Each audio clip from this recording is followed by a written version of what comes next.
YTN 라디오 김반장. 생생의 경제 제 마음이 급했네요. 제가 이 코너를 이렇게 좋아한답니다. 상암동 김반장의 김경률 회계사 나오셨어요. 어서 오세요. 예, 반갑습니다. 반갑습니다.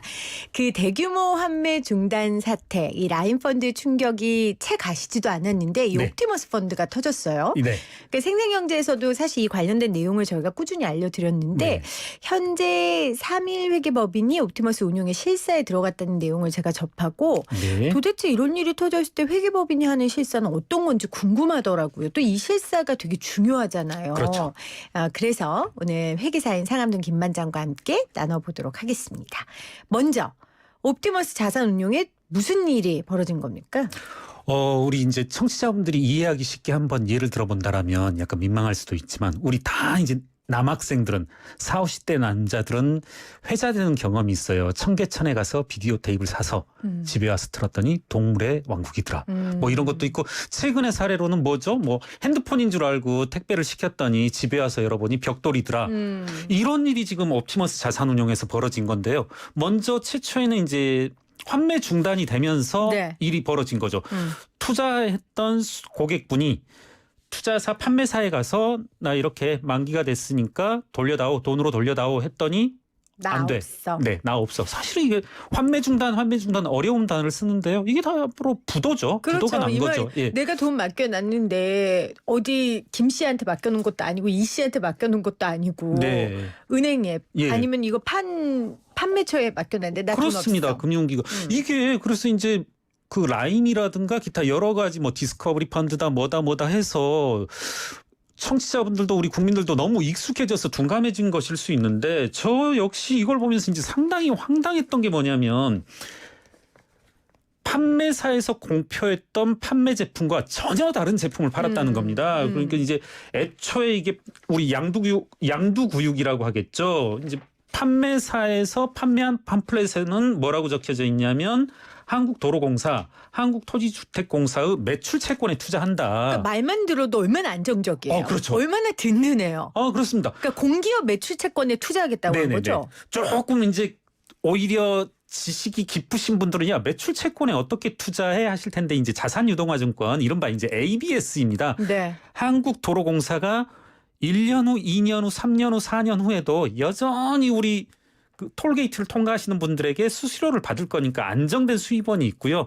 그와 같은 한국도로공사는 1년 후, 2년 후, 3년 후, 5년 후 계속적으로 영구히 보장되는 그 수입원을 현금 창출 능력을 담보로 채권을 발행하면 그걸 이제 고객들이 사는 형태거든요. 아니 그러니까요. 네. 지금 말씀하신 것처럼 공기업이라는 건 안정적이고 그렇죠. 그 이야기는 안정적으로 매출이 계속 발생된다는 그렇습니다. 거니까 거기에 대한 투자라고 하니 사람들은 당연히 안심하고 넣죠. 그렇죠. 네. 그런데 그 펀드가 거기에 투자하지 않은 거죠. 그렇죠. 어디에 투자했어요? 이제 이게 밝혀지고 있는 것이 언론 보도에 밝혀지는 것이 이제 실명을 거론한다라면 이름들도 이제 참 희한한데 아트리 파라다이스, CPNS, 골든코어, 하이컨설팅, MB캐피탈 대부 이와 같은 이제 대부 업체라든가 부동산 컨설팅 회사 이건 정말 말 그대로 양두구육인 거죠. 아니 그러니까 완전 극과 극이네요. 그러니까 그렇죠. 공기업 매출 채권이라는 데 투자한다고 속여놓고 아주 안정적인 데 투자한다고 속여놓고 아주 불안전한 그렇죠. 곳이 투자처였어요. 네네네. 아트리 파라다이스, CPNS. 근데 딱 들어도 이러고 들으니까 좀 사짜 냄새가 나요. 그럼요. 근데 이거를 투자하는 사람들이 어떻게 하냐고요. 그렇죠. 믿고 그냥 맡기잖아요. 예, 맞습니다. 이게 그런데 이제 심지어는 이와 같이 어디에 투자했다고 밝히는 게 2,700억이고요. 아직 못 밝히고 있는 게 드러나지 않은 것이 2,500억 가량. 그러니까 어디에 돈이 갔는지조차도 어머. 모르는 것이 절반가량 되는 거죠. 아니 어떻게 소명하지 못한 금액이 500억 원 가량 돼요? 이게 그러니까 좀 심각하게 들으셔야 될 것이 금융기관이라고 하는 것은 신용을 매개로 해서 거래를 하는 곳이란 말입니다. 또 우리 이제 이 김반장이란 코너가 여러 일화들을 이제 소개하는데 과거에 이제 재밌는 에피소드가 하나 이제 소개된 적이 있어요. 신문 이제 이렇게 가시면에 네. 뭐였었냐면 어떤 한 분이 계속 은행 자동 ATM이라고 하죠. 자동 인출기 가서 10만 원을 인출합니다. 그래서 뽑아와서 창구를 가요. 야, 나 9만 원밖에 안 나왔어. 10,000원 더 내놔. 이렇게 해서 정말 그런 사람이 있어요? 있었습니다. 이거 그 신문 검색하시면 나올 겁니다. 저 돈 뽑을 때마다 그런 생각 한두 번씩 했는데 아. 절대 아니 제가 하겠다는 게 아니라 그럴 수도 있지 않을까 근데 진짜 실행 옮긴 분이 있었구나. 아시죠, 같이. 아니 전 안 할 거예요. 근데 어떻게 제가 됐어요? 구체적인 수치는 기억 안 나는데 네. 이분이 100번, 200번 하시다가 어느 날은 너무 상습적으로 하시니까 은행에서 신고를 하신 거랍니다. 자, 왜 은행은 10만 원을 뽑고 나서 김경률이 가서 ATM에서 10만 원을 뽑고 나서 곧바로 창구에 가서 9만 원밖에 안 나왔어요. 1만 원 더 주세요. 했을 때 누구도 군말 없이 1만 원을 더 줬을까요? 바로 신용이거든요. 이 은행은 ATM 가서 10만 원을 뽑았더니 9만 원밖에 안 나오더라. 이런 사실이 알려지면 그리고 금전 사고가 있다는 것이 알려지면 그 은행의 공신력, 신용, 자산의 상당한 부분을 차지하는 신용이 무너져 버리니까 이런 거거든요. 이제 저희들도 이 회계사로서 고객의 정보, 고객 이름을 말하면 될 것 같은데 이제 IMF 때를 전후로 해서 많은 이제 실사를 나갔었습니다. 그러면 저희들이 은행은 이러해서 상당히 시스템화되고 내부 통제 구조가 완벽할 텐데 하지만 이게 우리들 생각과는 다르게 아주 원시적인 형태의 사고가 잘 일어납니다.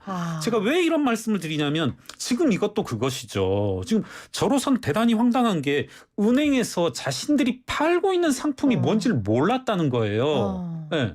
뒤이어서 지금 사실 이와 같은 계속되는 사모펀드의 사고 이것을 직면하고서 금융위원회, 금융감독은 뭐하냐, 관리감독 당국 뭐하냐. 특히 이제 금융위원회는 최근에 이제 꿀먹은 벙어리가 돼버렸는데 7월 2일 날 금융위원회가 보도 참고 자료를 발표했더라고요. 저도 한번 읽어봤어요. 6페이지 7쪽 되는데 저는 한번 읽어드리겠습니다. 네네. 뭐라고 되어져 있냐면요. 금융위원회에서 이 옵티머스 관련해서 보도자료를 냈습니다. 사고가 연이어서 발생하니까 이와 같은 보도 참고 자료를 냈는데요. 읽어보겠습니다. 판매사 주도로 운용사, 수탁사, 사무관리회사의 자료를 상호 대사하는 등의 방법으로 점검을 앞으로 하겠다는 겁니다. 앞으로 하겠다. 네. 전 이제 이게 너무 황당한 게 그럼 이제까지 안 해왔다는 얘기잖아요. 저는 이게 가능하냐는 거죠. 금융회사에서 NH투자증권, 한국투자증권에서 고객에게 이 한국도로공사의 ABS를 팔면서 이게 정말 있는 건지 실제 하는 건지를 안 살펴봤다는 거거든요. 네. 아주 기초적인 건데 그런 거죠. 지금 말씀하시는 것처럼 그러니까 여러분들이 지금 우리가 옵티머스 하니까 이런 거 모르는 분들은 아니 어디 이상한 데서 본인들이 투자해놓고 왜 피해본 거 가지고 난리야 이러실 텐데 그게 아니라 거기는 운용사고요. 판매사는 우리가 늘 듣는 NH투자증권, 한국투자증권이에요. 그렇습니다. 그러니까 거기에서 샀는데 이런 일이 일어난 거거든요. 그런 거죠. 그래서 지금 우리나라의 최대 회계법인이죠. 3일 회계법인이. 네. 여기에서 실사에 들어간 건데 실사라는 말이 일단 무슨 말이에요? 이제 뭐 우리 청취자분들께서는 알기 쉽게 그냥 실제 조사 뭐 이렇게 생각해 버리셔도 되고요. 이제 영어로는 듀딜리전스라고 하고요. 이제 듀딜리전스라고 하면 더 어려워질 텐데 이제 뭐 사전적인 의미는 그렇습니다. 회사의 경영 상태, 자산 상태, 재무, 영업 활동 등 기업의 전반적인 상황에 대한 조사, 검토를 이제 하는 것을 이제 실사라고 일컫고요. 한번 이제 가장 흔하게 여러분들께서 이제 연상할 수 있는 것은 기업을 사고 팔 때 인수합병 시에 어떤 자리매김, 가격매김이 있어야 될 거지 않습니까? 네. 그때 필요에 의한 이번에 이스타항공을 팔려고 하는데 이 가격이 얼마쯤 될까? 회계사들 너희들이 조사, 실사를 해다오. 이렇게 할 때의 그런 전반적인 활동, 행위를 이제 실사, 듀딜리전스라고 합니다. 그러니까 예를 들면 제가 생생경제 새로운 진행자의 김경률 회계사를 좀 앉혀야겠다. 그래서 사람을 풀어서 김경률 회계사를 머리부터 발끝까지 탈탈 터는 거죠. 그렇습니다. 이게 실사입니까? 그렇습니다. 그래요. 그럼 이거는 회계 감사랑은 다른 거예요? 정말 어떻게 제가 하고 싶은 말씀 탁탁 집어주시는데 이제 저희들이 회계사들이 많이 하는 일 중에 하나가 실사 감사인데요. 감사라고 하는 것은 이제 또 영어를 쓰자면 이제 어디시라고 해가지고요. 목적이 재무제표가 적정하게 작성됐는지 여부를 판정하는 거고요. 이 회사가 감사라고 하는 건 이 회사가 뭐 얼만큼 건전하냐 그리고 뭐 얼만큼의 자산 가치가 있냐 이걸 따지는 게 아니라 회사가 작성한 재무제표가 맞는지 틀리는지만 하는 거고요. 그리고 그 준거라고 하는 것은 외부 감사에 관한 법률 그리고 국제회계 기준 뭐 일반 기업 회계 기준 이런 법적으로 정해진 것에 의해서 절차가 수행되는 것을 말하고 실사는 아까 적절하게 예를 들어주셨지만 우리 PD님께서 김경률을 알고 싶으면 흥신소 같은데 심부름센터에 이러한 점을 알아다오.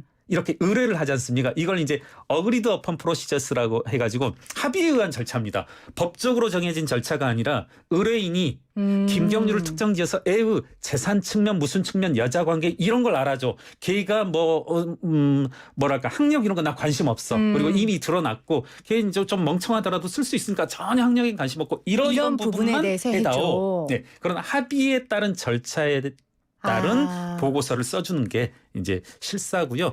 재밌는 이제 일화를 한번 예를 들면 감사를 나가면은 일반 회사들은 이제 숨기려고 하는 요인이 크죠. 네. 그렇죠. 괜히 회계사들이 보고 야 이거 우리 부적정 한정 적정하지가 않고 너희들 부적정 한정이면 사실 금융거래도 힘들고 하다못해 이자율도 올라가고 하는데 그래서 감사를 나가면 피감 회사들이 이렇게 숨기려고 하는데 반해서 이 실사를 나가게 되면 아까도 말씀드렸지만 기업가치평가라든가 M&A 과정에서의 의뢰인과 그리고 피조사 대상 회사 간의 협상에 따른 결과를 유도해내야 되기 때문에 이 실사 때는 되게 잘 알려져요. 왜냐하면 숨기면 나중에 오히려 법적 문제도 발생하고 하니까. 그렇죠. 예. 여기 방안에 있는 제가 한번 이제 한번 겪었던 건 제약회사 실사를 나갔었는데 감사를 나간다라면 가급적이면 재고가 많다, 높다 이렇게 할 텐데요. 이제 실사를 나갔더니 검은 액체였어요. 검은 액체였는데 이게 이제 이러하고 한 지금 200리터 정도 됩니다. 이렇게 말씀하면서 하는 말이 저희가 회계감사할 때는 콜라를 부어 넣는다 이런 말씀을 하더라고요. 콜라를 부어 넣으면 이게 고가의 그때 이제 약품이었었는데 이렇게 하면 회계사들이 뭐라고 할 거냐 이걸 모르죠 회계사들은 먹어볼 수도 없고 회계사님 먹으면 안 됩니다. 이건 상당히 그 맹독성이기 때문에 하면 이제 안 됩니다. 이렇게 실사 때는 좀 여러 가지 재밌는 일도 발생하고 합니다. 그러니까 실사와 감사의 차이를 설명을 해주셨는데 그러니까 이제 옵티머스에 대한 실사를 나가는 이유는 뭔가를 감추고 그러기 위한 게 아니라 명확하게 사실을 알아서 어찌됐건 피해자들한테 돈을 돌려줄 것들의 기준을 세우기 위한 거죠. 맞습니다. 5,200억 지금 투자를 했는데 정말 이 5,200억이 어디로 갔는지 지금 이 5,200억이 곳곳에 어느 회사에 숨어져 있는지 그리고 회수 가능성은 있는지 어디에 투자되어져 있는지 대부업체다 그러면 누군가에게 채권자 한 명 한 명의 신용도를 평가하여서 정말 김혜민 PD님한테 갔으면 3천만 원이 갔다면 얼마 정도 회수할 수 있는지 김경률 회계사한테 5천만 원이 빌려져 있다라면 얼마 회수할 수 있는지 이런 것들 하나하나를 이제 조사하는 과정이 이제 실사라고 할 수 있겠죠. 그런데 지금 보도에 따르면 옵티머스 운용 측의 임직원이 0명이래요. 다 도망갔어요? 그렇습니다. 다 도망간 거죠. 해외로. 그리고 구속되기도 했고. 그 자료 요청도 못하고 무슨 면담도 못하고 하는데 이게 실사가 가능해요? 제가 한숨이 나오는데 좀 3일 회계법인 입장에서도 갑갑하겠죠. 사실 실사의 성공 여부 회계감사도 마찬가지입니다만은 이런 것들이 성공적으로 이루어지기 위해선 사실상 자료가 얼만큼 그리고 회사 담당자들과의 인터뷰를 통해서 많은 증거 자료들을 확보해야 되는데 그런 것을 확보하는 게 이제 쉽진 않아 보여서 어려워 보이네요. 그래서 포렌식을 하겠다. 이제 이런 이야기들도 나오고 있는데. 그렇습니다. 그러면 실사를 다 마치고 나서는 어떻게 해요? 회계사들이 이런 회계법인이? 이제 보고서를 내고요. 금감원에. 네. 이제 의뢰인에 내게 되고 이제 지금 이 1년의 실사 작업이라고 하는 것이 금감원에 어떻게 보면 지도 관리에 따른 이제 그런 것이었기 때문에.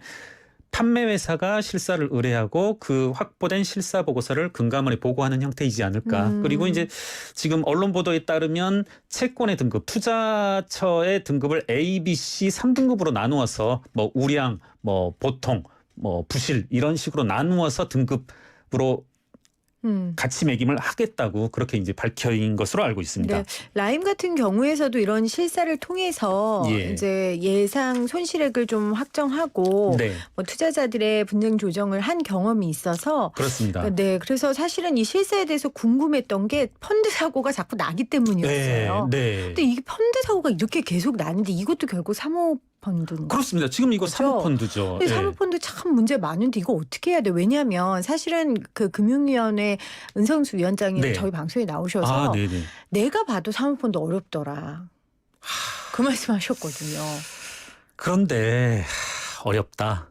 근데 그걸 참 금융 감독을 하시는 수장님이 그렇게 말씀하시는 게 참 네. 서운하고 그러면 일반 국민들은 어떡하냐는 거죠. 그리고 저도 또 하나 뭐 마지막으로 하고 싶은 말씀이 뭐냐면 지금 집값이 이슈가 되고 있는데 집값이 오르고 내리고 하는 게 과연 주택 공급 수요에 따른 것만이냐. 저는 지금 자금들이 갈 곳을 몰라 하잖아요. 지금 1년의 사모펀드 사태가 벌어지고 나니까 시장에서 이제 사모펀드 상품은 없어졌다는 거 아닙니까? 그리고 사모펀드와 관계되는 각종 코스닥 시장들, 사모펀드가 주로 투자하는 이제 코스닥 시장들도 결국은 이 사모펀드의 손장난에 시장이 되고 놀이터가 된다는 걸 아니까 안 가고 있잖아요. 그럼 이 돈이 또 부동산으로 가겠네요. 그렇죠. 그래서 저는 은성수 위원장님 그런 말씀 하실 게 아니라 나도 모르겠다 이렇게 하실 게 아니 아니라 나도 모르겠다라고는 하시지 어렵다. 않았어요. 네, 그만큼 사람들이 그렇게 힘들어하는 마음을 공감하신 거예요. 왜 또 네. 그렇게 얘기하세요? 죄송합니다. 그래서 저는 우리 당국자들 제가 항상 너무 비판적이죠. 이거 그 집값 안정을 위해서도 사모펀드 시장 잡아야 된다. 네. 잡아야 된다는 게 못하게 해야 된다는 거예요. 아니요, 그건 아니잖아요. 투명하게. 건강한 투자 네. 기반으로 만들어줘서 그렇습니다. 정말 이 유동 자금들이 흘러가서 건강한 투자가 일어날 수 있도록 그럼요. 해달라는 말씀이신 거예요. 알겠습니다. 네, 제가 괜한 말을 마지막에 물어봐가지고요. 상황론 김만장이었습니다. 고맙습니다. 네, 감사합니다. 크리네어 테크